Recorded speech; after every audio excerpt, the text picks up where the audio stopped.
엄마 여기서 살 거야.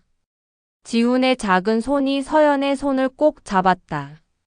5살 아이의 눈에는 궁금함과 약간의 불안이 섞여 있었다. 서연은 아들의 머리를 쓰다듬으며 새집을 올려다 봤다. 3층짜리 단독주택, 깔끔한 외관에 작은 정원까지 딸린 집이었다. 응, 우리 새 집이야. 예쁘지? 강민호가 현관문을 열며 웃어 보였다. 42살의 그는 키가 크고 어깨가 넓어 믿음직스러워 보였다. 건축회사를 운영하는 그의 손은 거칠지만 따뜻했다. 어서 들어와요. 시어머니께서 음식을 많이 준비해 두셨어요. 거실에서는 이미 강민호의 어머니와 누나가 기다리고 있었다. 60대의 시어머니는 단정한 한복을 입고 있었고 30대 후반으로 보이는 시누이는 세련된 원피스 차림이었다. 어서 와요, 서연 씨. 아니, 이제 우리 며느리네요. 시어머니의 미소는 따뜻해 보였지만 서연은 묘한 어색함을 느꼈다. 시누이는 지훈을 보며 살짝 미간을 찌푸렸다가 이내 웃음을 지었다. 지훈이구나. 이제 우리 조카네요. 안녕하세요. 지훈이 작은 목소리로 인사했다. 서연은 아들을 보며 미안한 마음이 들었다. 전 남편과의 이혼 후 홀로 키우느라 힘들었던 3년, 그동안 지훈에게 아버지의 빈자리를 채워줄 수 없었던 게 늘 마음에 걸렸다. 자, 이제 가족이 됐으니 편하게 해요. 민호가 서연의 어깨에 손을 올렸다. 그의 온기가 전해져 왔지만 서연의 가슴 한편에는 여전히 긴장감이 남아 있었다. 식사 자리에서 시어머니는 서연에게 여러 가지를 물었다. 요리는 할 줄 아는지, 살림은 어떻게 했는지, 지훈 교육은 어떻게 시킬 생각인지. 서연은 최대한 성실하게 답변했다. 그런데 서연 씨, 그림 그리는 일은 계속 하실 건가요? 시누이의 질문에 서연은 잠시 망설였다. 미술학원에서 아이들을 가르치며 틈틈이 개인 작품을 그리는 것이 그녀의 유일한 낙이었다. 당분간은 가정에 더 집중하려고 합니다. 그게 좋겠어요. 아무래도 새 가정을 꾸리는 게 먼저죠. 시어머니의 말에 서연은 고개를 끄덕였다. 마음 한구석이 허전했지만 이제는 혼자가 아니었다. 지훈에게도 새 아버지를 만들어줄 수 있었고 자신도 든든한 울타리를 얻었다. 그날 밤 새 침실에서 민호는 서연의 손을 잡았다.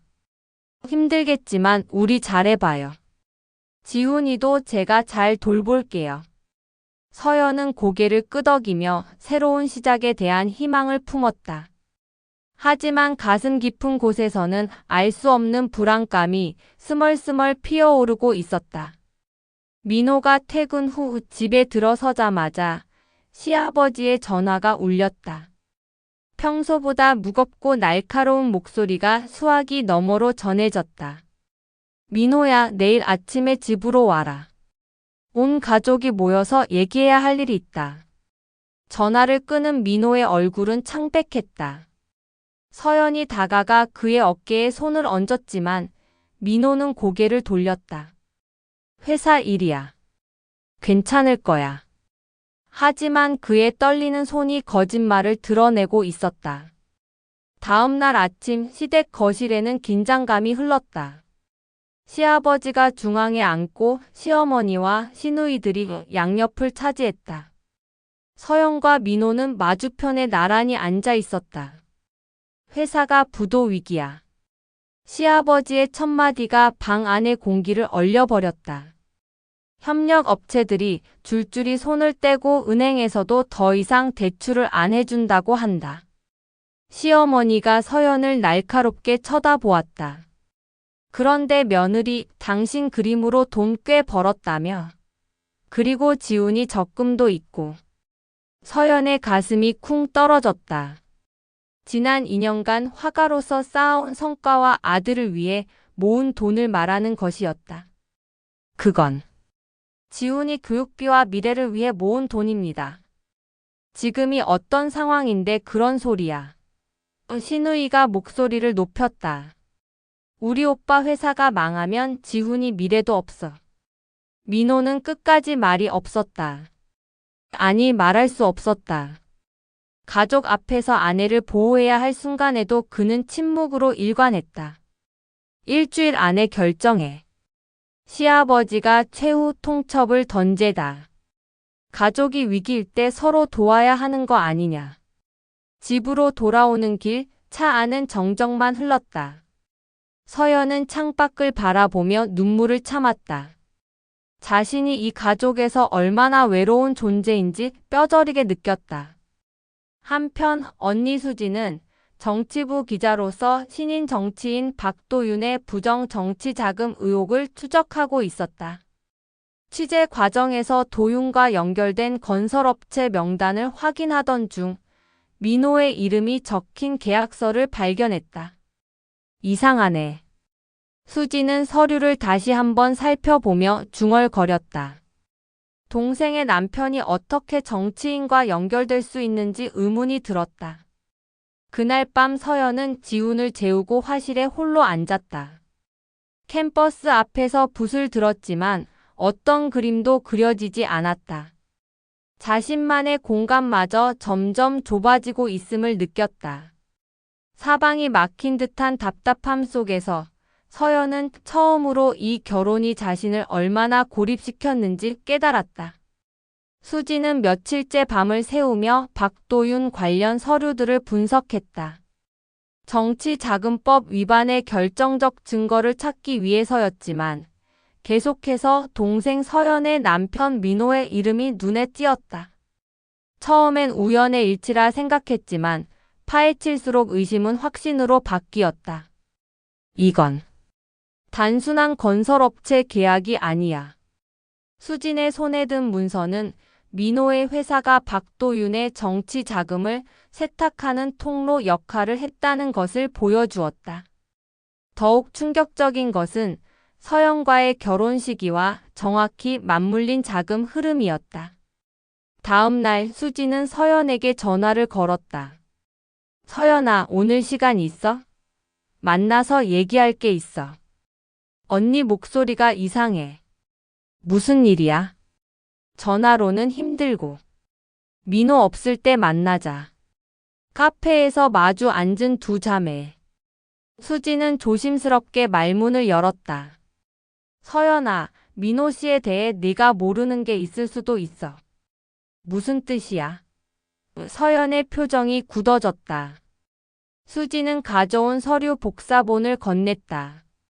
서연의 얼굴이 점점 창백해졌다. 이게 뭔데? 민호 씨 회사가 정치 자금 세탁에 연루됐어. 그런데 시기가 너희 결혼 직후부터야. 서연은 서류를 보며 손을 떨었다. 결혼식 날짜, 신혼집 마련 시기, 모든 것이 의심스러운 자금 흐름과 맞아떨어지다. 아니야, 언니. 민호가 그런 사람이 아니야. 하지만 서연의 목소리에는 확신이 없었다. 최근 시댁에서의 일, 민호의 회피하는 태도, 모든 것이 연결되기 시작했다.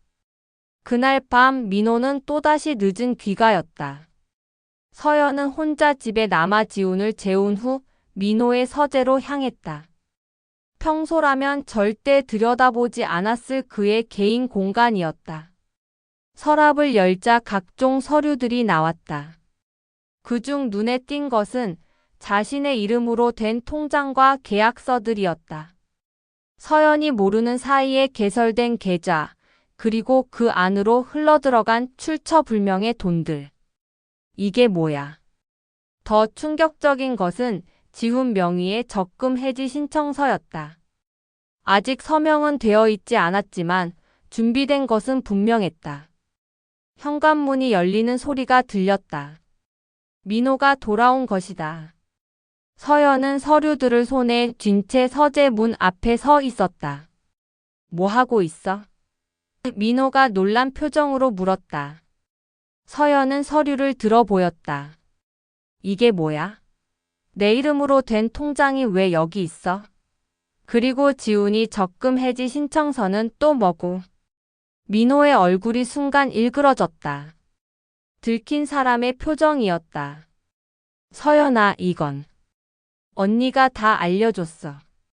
당신이 정치 자금 세탁에 연루됐다는 것도, 우리 결혼이 그 일의 일부였다는 것도. 그게 아니야. 처음엔 그런 생각이 없었어. 하지만 회사가 어려워지면서. 그래서 나를 이용한 거야? 지훈이 돈까지 빼앗으려고 한 거야? 민호는 더 이상 변명할 수 없었다. 서연은 그의 침묵 속에서 모든 답을 찾았다. 5년간의 결혼 생활, 한 아이의 어머니로 살아온 시간, 모든 것이 거짓 위에 세워졌음을 깨달았다. 서연의 다리가 풀리며 바닥에 주저앉았다. 믿었던 모든 것이 무너져 내리는 순간이었다. 진실이 밝혀진 후 며칠간 집안의 분위기는 얼어붙었다. 민호는 서연을 피하며 더 늦게 귀가했고, 서연은 지훈 앞에서라도 평정을 유지하려 애썼다. 그러던 어느 날 아침, 시어머니가 예고 없이 찾아왔다. 며느리, 나와서 얘기 좀 하자. 거실에 앉은 시어머니의 표정은 차가웠다. 민호한테 다 들었어. 당신이 우리 집안을 의심하고 있다면서? 어머님, 그게 아니라. 그게 아니긴 뭐가 아니야. 시어머니가 목소리를 높였다. 당신 언니가 기자라고 해서 우리 집안 뒤져보고 다니는 거 아니야? 서연은 가슴이 답답했다. 피해자인 자신이 오히려 가해자로 몰리고 있었다. 더 이상 참을 수 없으면 나가도 좋아. 하지만 지훈이는 우리 손자야. 이 집 핏줄이라고. 그게 무슨 양육권? 당신같이 불안정한 사람이 아이를 키울 수 있을까? 화가라는 게 뭐 대단한 직업이야. 아이 미래를 생각하면 우리가 키우는 게 맞지. 시어머니의 말은 서연에게 결정타였다. 지훈을 빼앗기겠다는 위협이었다. 그날 밤 민호가 돌아오자 서연이 기다리고 있었다. 얘기해야 할 게 있어. 서연아, 미안해. 정말 미안해. 처음엔 그럴 생각이 아니었는데. 미안하다고 달라지는 게 있어? 어머님이 지훈이 양육권 얘기까지 하셨는데. 민호는 당황했다. 그건 어머니가 화가 나서 그런 거야. 화가 나서? 당신 가족들은 내가 무슨 죄를 졌다고 생각하는 거야. 시간이 지나면 안 돼. 서연이 단호하게 말했다. 더 이상은 안 돼. 다음 날 서연은 수진을 만났다. 카페 한 구석에서 두 자매는 대화를 나눴다. 언니, 도와줘. 더 이상 혼자서는 할 수 없어. 뭘 도와달라는 거야? 증거를 모으고 싶어. 민호가 한 일들, 그리고 내가 피해자라는 것을 증명할 수 있는 것들. 수지는 서연의 결심 어린 눈빛을 보며 고개를 끄덕였다. 좋아. 하지만 쉽지 않을 거야. 정말 각오는 됐어? 응. 지훈이를 지키기 위해서라도. 그날부터 서연과 수지는 체계적으로 증거를 수집했다. 민호의 회사와 관련된 서류들, 정치 자금 세탁 경로, 서연 명의로 만들어진 계좌들의 거래 내역. 모든 것이 민호의 계획적인 범죄 행위임을 뒷받침했다. 일주일 후 서연은 지훈과 단둘이 앉아 조심스럽게 말을 꺼냈다. 지훈아, 엄마가 얘기할 게 있어. 뭐야, 엄마? 아빠와. 아빠 가족들과 지금 어려운 일이 있어. 엄마가 잘못한 게 아니라 아빠가 나쁜 일을 해서 그래. 지훈은 아직 6살이지만 집안 분위기가 이상하다는 것을 느끼고 있었다. 아빠가 나쁜 일을 했어? 응. 그래서 엄마가 지훈이를 지키려고 해. 조금 힘들 수도 있지만 엄마가 꼭 지켜줄게. 지훈은 서연의 품에 안기며 말했다. 엄마, 난 엄마가 좋아. 그날 밤 서연은 민호에게 최종 통보를 했다. 이혼할 거야. 그리고 당신이 한 일들을 모두 세상에 알릴 거야. 서연아, 제발. 아니야. 더 이상 당신과 당신 가족의 희생양이 되지 않을 거야. 서연의 목소리에는 더 이상 흔들림이 없었다. 무너진 자리에서 다시 일어선 여자의 의지가 담겨 있었다. 언론에 터진 정치 자금 세탁 사건은 파장이 컸다. 수진의 기사를 시작으로 여러 매체들이 민호와 박도윤의 유착관계를 다뤘다. 민호는 구속되었고 그의 회사는 파산 절차에 들어갔다. 시댁에서는 연일 전화가 걸려왔다. 이 모든 게 당신 언니 때문이야. 우리 가문을 망쳐놨어. 시어머니의 분노 섞인 목소리에 서연은 더 이상 위축되지 않았다. 어머님, 잘못한 건 민호예요. 그리고 이제 저는 당신들과 아무 상관없는 사람이 될 거예요. 지훈이는 어쩌려고 그래. 지훈이는 제가 키울 거예요. 혼자서도 충분히 할 수 있어요. 이혼 절차는 생각보다 빨리 진행되었다. 민호의 범죄 사실이 명확했기에 서연에게 유리하게 흘러갔다. 양육권은 당연히 서연에게 주어졌고 민호 명의로 되어 있던 재산 중 서연이 모르는 사이에 사용된 부분에 대한 배상도 받을 수 있었다. 하지만 새로운 시작은 쉽지 않았다. 서연은 지훈과 함께 작은 원룸으로 이사했다. 예전 신혼집에 비하면 초라했지만 처음으로 느끼는 자유로움이 있었다. 엄마, 여기 우리 집이야. 지훈이 새 집을 둘러보며 물었다. 응, 이제 우리 둘만의 집이야. 어때? 좋아. 엄마랑 둘이 사는 거 좋아. 지훈의 순수한 웃음을 보며 서연은 확신했다. 이 선택이 옳았다고. 그날 밤 서연은 오랫동안 손대지 않았던 화구를 꺼냈다. 캠퍼스 앞에 앉아 마음속 깊은 곳에서 뭔가 끓어오르는 것을 느꼈다.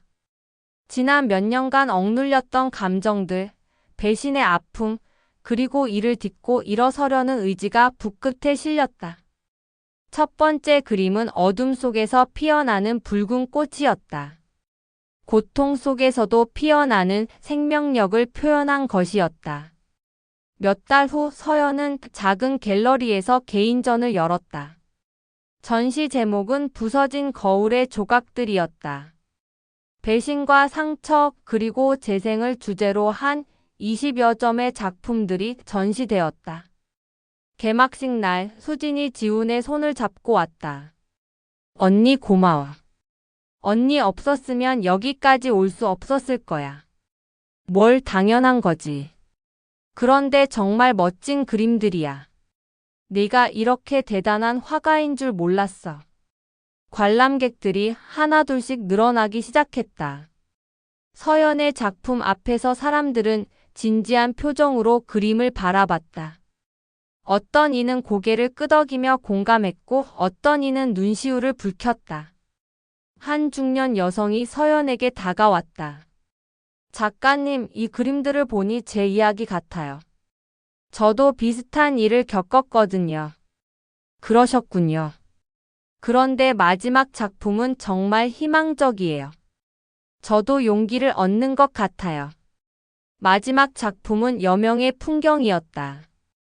긴 밤을 지나 떠오르는 태양을 그린 것이었다. 전시회는 예상외로 큰 반향을 일으켰다. 몇 점의 작품이 판매되었고 다른 갤러리에서도 전시 제안이 들어왔다. 그날 밤 집으로 돌아온 서연은 지훈과 함께 소파에 앉아 있었다. 엄마, 오늘 엄마 그림 보러 온 사람들이 많았어. 응, 많이 왔지? 엄마 그림이 예뻐서 그런 거야. 서연은 지훈을 끌어안으며 미소 지었다. 엄마가 진짜 하고 싶었던 일을 했기 때문이야. 그리고 지훈이가 있어서 더 힘이 났어. 창밖으로 도시의 불빛들이 반짝이고 있었다. 서연은 그 빛들을 바라보며 생각했다. 배신은 그녀에게 깊은 상처를 남겼지만 동시에 진짜 자신을 찾게 해준 계기이기도 했다. 진짜 삶은 이제부터 시작이야. 서연은 속으로 중얼거리며 내일을 그려보았다. 화가로서의 꿈, 엄마로서의 책임, 그리고 한 여성으로서의 당당함. 이 모든 것을 품고 살아갈 새로운 인생이 그녀를 기다리고 있었다.